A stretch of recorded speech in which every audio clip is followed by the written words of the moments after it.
Hey guys, it's How Tuesday, and I am going to show you how I install crochet braids. I wasn't able to cornrow, I haven't done that before, so I decided just to flat twist it back. And I purchased some weaving thread and a needle so I could install some weaving hair on the back.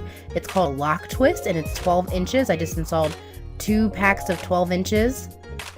And I did the sew-in in the back just because I thought it'd be easier to install it versus trying to crochet it in all the way in the back. And then I just did the crochet in the front using Jamaican twist hair. This is, I believe, 16 inches long. Well, I'm sorry, it's actually 32 inches long, but I cut it in half, making it 16 inches. So basically you use a crochet needle and you double your hair over so you have a little loop.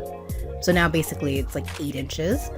And then you just thread the crochet needle through the foundation, which again I used flat twist, but most people probably use cornrows.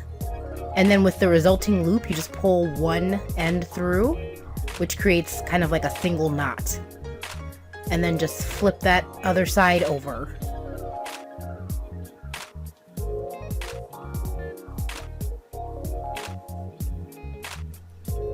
So again, you just stick the crochet needle through the foundation, loop the hair over the crochet hook, and then pull it back through. And with that resulting loop, you just take one end from the other side, thread it through the loop, and then pull.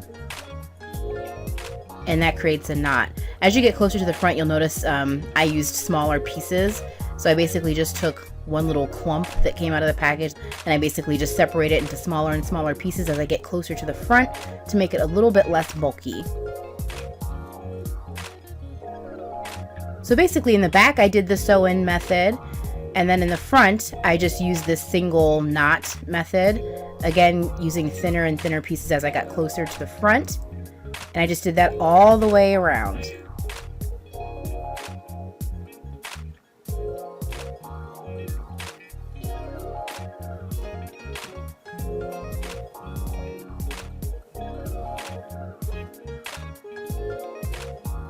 In the future, I will make sure that I crochet closer to the part. It makes it a little bit more natural looking.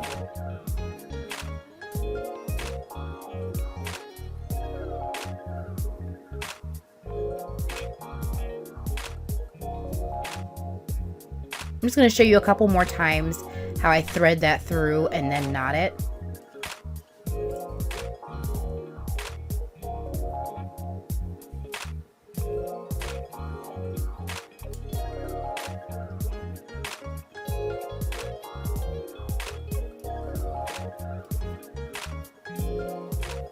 And I left about 1 centimeter in the front, just because I didn't want to place undue stress on the front. But you could certainly go all the way up to the front if you wanted to make that look more realistic.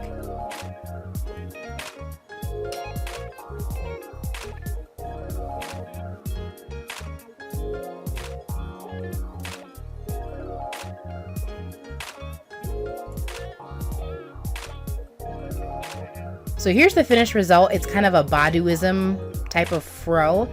The front is a little bit more stretched, and then the back has that tight curl. And this is not the way I wore it out. This is just a look at the 2 different textures. Now, if I wanted those textures to be more consistent, I could use the same type of hair in the front and get like a weaving weft for the back. And there's a look at the part, just a better look at how it looks before I blow dry it out.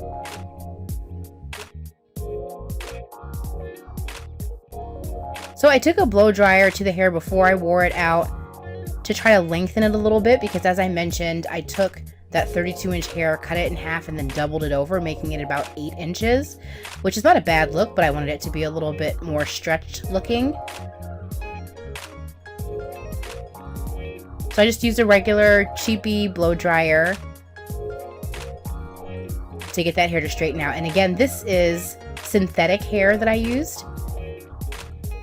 And you can get a look at the part up there. It looks pretty natural.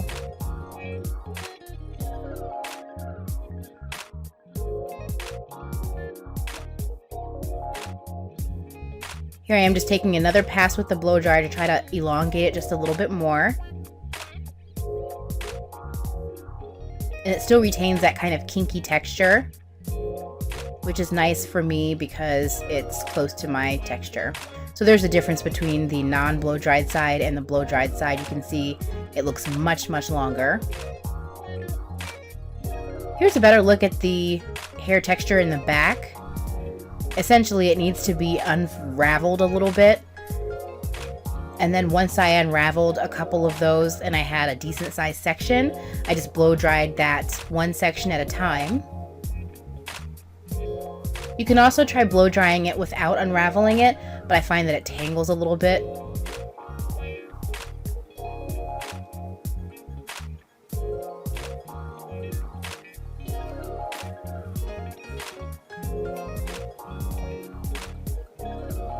So you can see that the texture goes from kind of kinky to almost flat iron straight.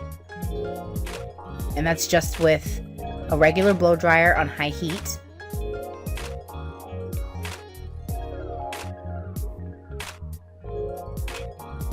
If you look at the sections behind what I'm holding in my hand, you can see that those are just about shoulder length, maybe just a little bit longer. And this one is about mid-back length. So once it's blow dried, it extends to almost double its length.